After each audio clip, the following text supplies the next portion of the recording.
cay đắng đo. Cứ lo trời nắng, cứ lo trời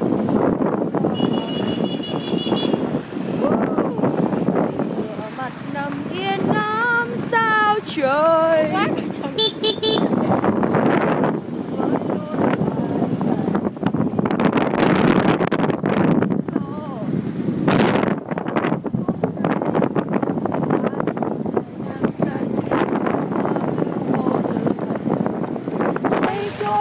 Xa về gần rồi vội vàng lại quay quay đến môi lay khôn như là lời con ngại ngần.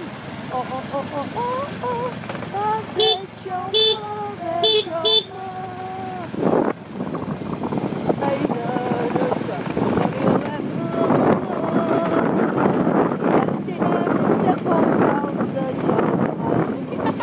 Vẫn biết rằng trọn đời này sẽ luôn có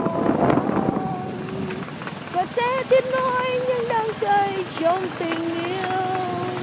Nhưng em biết rằng điều em chọn lựa là em ước mơ, vì tình yêu trong em sẽ mãi dành cho Sài Gòn.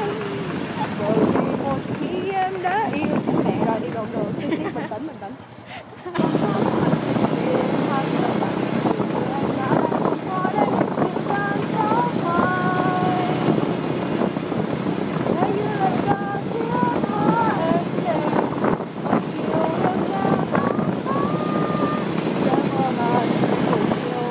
Trôi lững lờ lời ca ấy trong làn gió, phải chỉ mình nhẹ nhàng tựa làn mây lúc gió em đêm, phải chỉ mình dịu dàng tựa nụ hoa nó trong mình mây, phải chỉ mình ra đời ngày anh có người em mới vừa đôi mươi chính đời là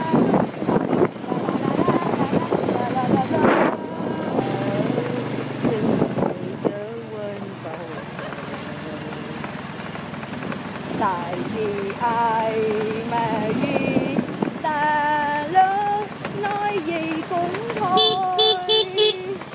hơi ấm con tim để tháng năm thôi lạnh cầm,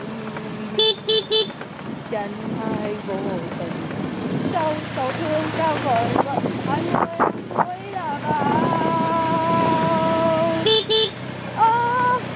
Là thế đời sống không là bao,